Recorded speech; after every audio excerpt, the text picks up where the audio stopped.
Mes chers nouveaux abonnés, mes chers abonnés, mesdames, messieurs, peuple congolais, chers membres de la diaspora, individuellement et collectivement, du nord au sud, de l'est à l'ouest et au centre, tant au niveau citoyen qu'intellectuel, politique, militaire, religieux et ou spirituel, question d'intérêt général. Le procule au Kongakala, où se cache Sarah Ndengue et son mari portugais. C'est tout le questionnement. Alors, le procule au Kongakala. Pourquoi je m'adresse à vous dans cette affaire Sarah Ndengue? C'est pour 3 points essentiels. Le premier point, c'est l'opinion nationale.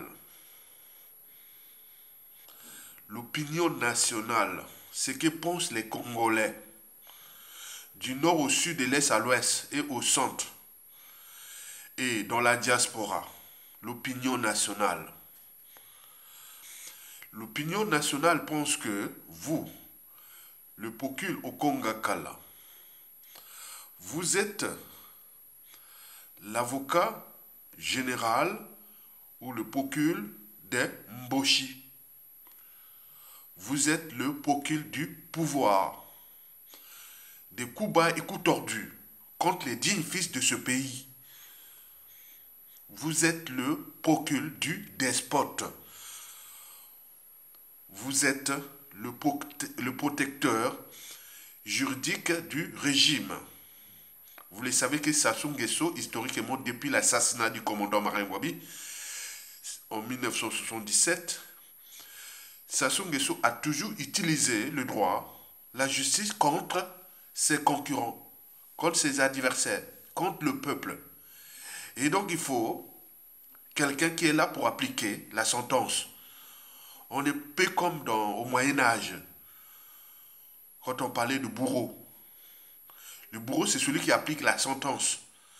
Vous êtes là comme ça, dans l'opinion nationale, dans la conscience nationale. Au Kongakala, c'est ça. Donc, vous êtes l'avocat du diable, le procureur du diable, contre les dignes fils de ce pays, au regard de tous ces procès qui se sont passés déjà depuis 2015 à nos jours. Donc, ça, c'est la réalité. Dans l'opinion nationale, vous n'aviez pas une bonne image. Donc, vous faites la justice spectaculaire, spectacle. Donc, il faut en tenir compte de ça. Donc, votre justice est contre l'intérêt du peuple congolais, contre les institutions, contre les administrations, contre le peuple congolais, contre la nation, quelque part. Vous êtes l'avocat de Denis Sassou Nguesso. Vous êtes l'avocat du régime. Vous êtes l'avocat de la France-Afrique. Contre le peuple congolais, contre les dignes fils de ce pays. Donc, il faut s'attendre à la chute de Sassou, comme on dit chez nous, Mokili Tourato, Leloyayo, Lobi Amoninga. L'injustice crée l'injustice. Vous savez que celui qui blesse ou tue peut oublier, mais celui qui porte les cicatrices et ou le deuil n'oubliera jamais. Et donc, vous avez cette loi de karma là, au moment de la chute de Sassou, contre le nouveau procule au Kongakala, c'est-à-dire le procule vraiment de la République, c'est à nommer. Celui-ci va s'acharner contre vous. Et tous ces gens-là qui ont fait des procès spectacles, procès au Kombi Salissa, procès Mokoko, procès tout ce monde-là. L'État est un monstre froid. Parce que dans l'État, on ne sait pas qui est qui. Parce qu'il y a peuple, il y a tout ce monde-là qui vous observe. Les magistrats qui sont avec vous là, beaucoup seront nommés pour vous foutre en prison. Retenez bien, l'histoire a tendance à se répéter. Et vous allez subir ça. Donc moi, je suis là pour vous alerter que le mal est fait. Vous avez condamné injustement les dignes fils de ce pays. Et là, vous allez continuer à jouer au Rambo. Jusqu'à combien de temps encore? Le deuxième point est politique. Vous le savez que cette affaire Sarah n'est pas une affaire judiciaire, mais plutôt une affaire politico-judiciaire. Au regard de la personnalité de cette femme-là et de son mari, compte tenu du rôle qu'occupe son papa, le DG ou le directeur général indéboulonnable de la police congolaise depuis 1997 jusqu'à nos jours. C'est le patron de la police politique, de la Gestapo, Jean-François Ndengue, et sa fille, vous imaginez. Donc cette affaire-là, on regarde le premier point, donc ça coïncide. Donc c'est une affaire politico-judiciaire. Et là, vous n'arrivez pas à jouer ce rôle-là, parce que toutes les affaires que vous avez traitées, c'était des affaires politico-judiciaires. Mais là, vous avez du caviar d'une affaire politico-judiciaire pour les mesures compensatoires demain. Pourquoi vous n'attaquez pas la fille de Jean-François Ndengue? Donc, il faut en tenir compte de cette réalité-là. Le troisième et le dernier point est l'éthique. Vous le savez que l'éthique va avec le droit et la morale. Le droit est toujours à la recherche de la vérité. Le droit va avec la raison, la conscience psychologique, la raison. Et la morale, c'est la barrière entre le bien et le mal. Or, vous êtes là, depuis que vous êtes à ce poste indéboulonnable, vous êtes celui du non-droit et de l'immoralité. Donc, vous n'appliquez plus le droit et la morale, mais vous êtes celui du non-droit et de l'immoralité. C'est-à-dire de la loi du plus fort, de la jungle, etc. Mais vous n'avez pas le monopole de ça. Parce qu'il y a des gens dans ce pays détendus. Au moment de la chute, là, vous allez voir ça. On est bien d'accord? Très bien. Bon. De ce fait, l'affaire Sarah Ndengue, bon, ça devait être du caviar pour vous. C'est-à-dire, d'un côté, vous aurez pu déjà prendre le dossier là en main. Oui, pour rendre justice là où il y a eu injustice. Et de l'autre côté, déjà les mesures compensatoires. J'ai dit, bon, ben, cette fois-ci, le procureur au Congakala peut attaquer la fille, le fils d'un dignitaire, ou bien haut placé. Ndengue, Jean-François Ndengue doit être au troisième ou quatrième rang. Il va être au top 5 des dignitaires du régime, après Denis Sassou Nguesso, même les despotes. Donc vous imaginez attaquer sa fille, ce sera vraiment une... Voilà, vous aurez pu prendre ces dossiers-là en main, pourtant, et surtout ça se passe dans votre juridiction, à Brazzaville. Et donc vous devez prendre ce dossier-là, sinon la faute n'a pas de chance. Donc vous étiez là, ça confirme que vous étiez là, l'avocat de Denis Sassou Nguesso, l'avocat de Mboshi, l'avocat de la France-Afrique, l'avocat de point contre le peuple congolais, contre les 10 fils de ce pays, contre l'image de la justice, contre point. Donc il s'agit là des cas de haute trahison. Vous avez tout compris? Très bien. Par ailleurs, après les menaces, l'intimidation, le trafic d'influence, nous avions tous vu ça. Menaces, intimidation, trafic d'influence. Alors, où se cache Sarah Ndengue et son conjoint? Où se cache? Depuis là, on n'entend plus. Où se cache Sarah Ndengue et son compagnon? Nous avions cherché de notre côté, hein, parce qu'aujourd'hui, on est en réseau. Hein. Nous sommes très bien structurés, organisés, à l'échelle planétaire. Nous avions d'abord cherché en RDC. Les réseaux de la RDC nous informent que non, on ne peut pas venir ici, il ne peut pas venir se cacher ici. Sarah Ndengue et son mari ne peuvent pas venir se cacher ici, parce que pour nous, en RDC, depuis 2013 et 2014, c'est-à-dire depuis les opérations Mbata Makolo, là où Sassou Ndengue avait montré ses muscles, expulsé les Aïrois et étaient comme des animaux. Il porte la loi du karma. Le jour de la chute, Jean-François Ndengue, tout ce monde-là, s'ils viennent en RDC, non, on aurait l'air pour.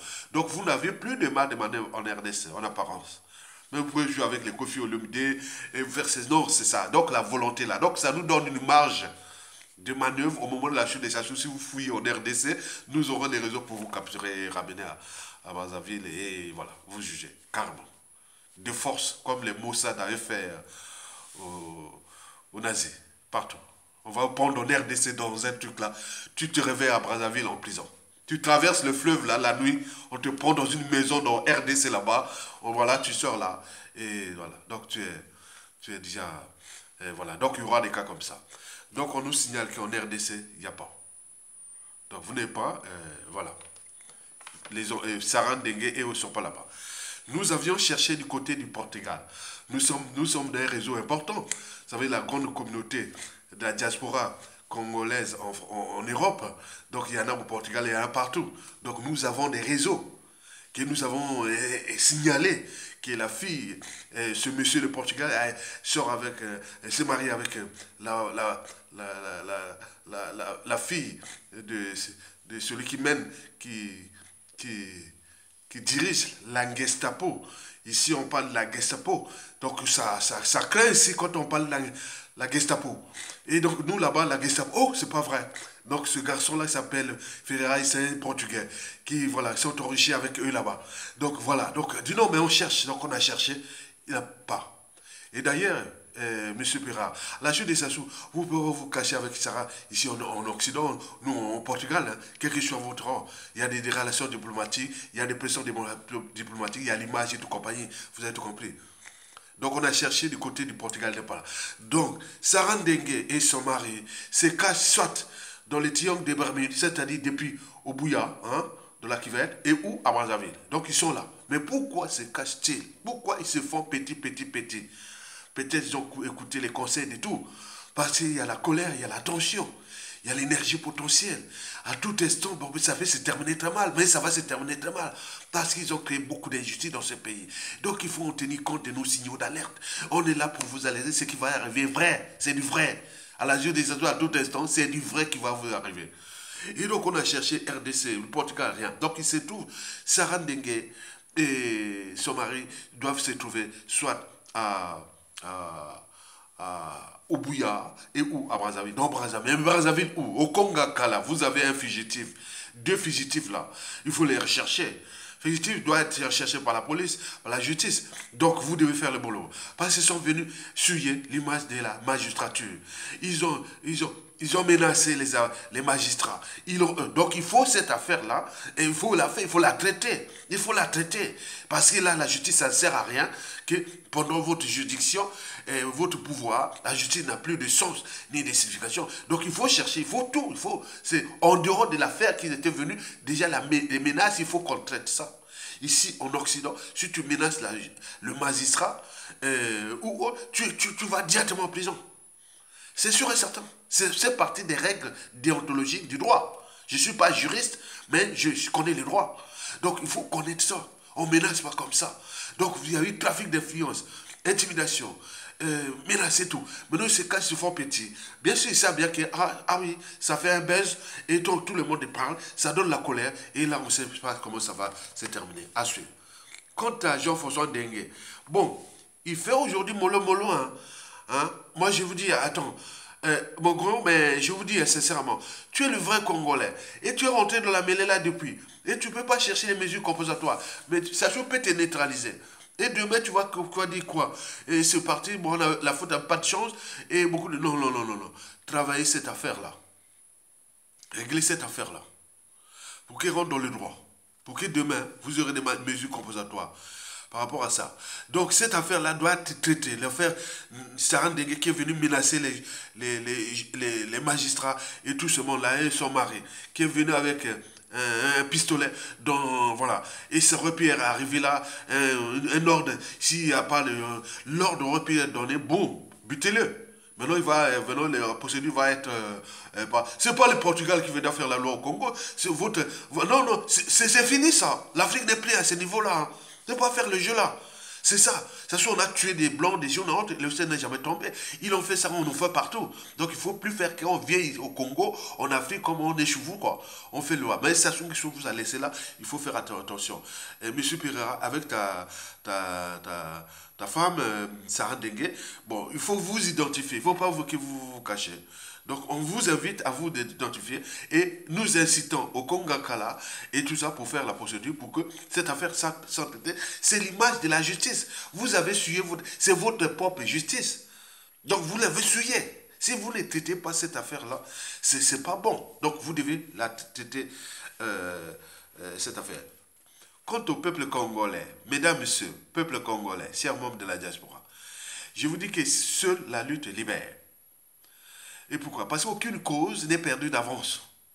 Et surtout lorsqu'elle est digne, juste, noble, légitime et voire civilisationnelle. Et je dirais même d'intérêt général. Seule la lutte libère. Parce que sans lutte, il n'y a pas de liberté, ni de la dignité rendue à l'individu, et encore moins à un peuple, encore moins à une institution, encore moins à une administration, etc., d'une nation. Et voilà, le cas sera là. Si on ne lutte pas, si la magistrature ne prend pas les taureaux par les cornes, elle ne doit pas lâcher. Nous ne lâcherons pas.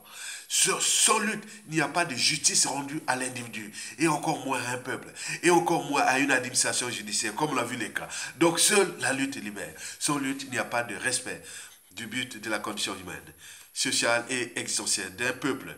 Donc, par conséquent, seule la lutte libère. Parce que sans lutte, il n'y a pas de paix ni de progrès. Donc nous devons lutter jusqu'à la fin de ce régime d'exception. Au crime multiforme et multidimensionnel.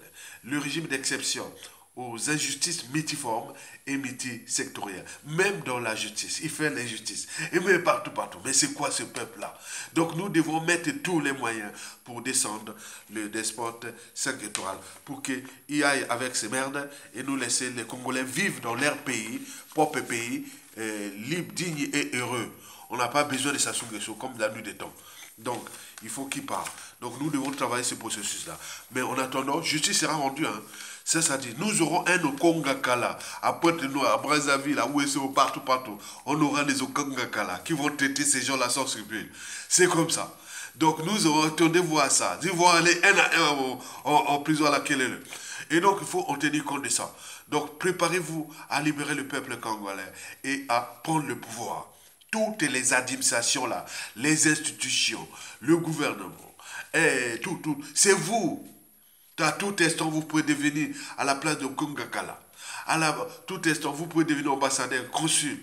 Vous devenez ministre des Affaires, ministre, directeur général. Vous aurez des marchés hauts. C'est vous. Luttez maintenant. C'est pour prendre le pouvoir et restaurer ce pays. Vous avez tout compris? Très bien. Likez, partagez et soutenez la résistance. Tokolonga. Bon vent au peuple congolais. Merci de m'avoir écouté. Merci.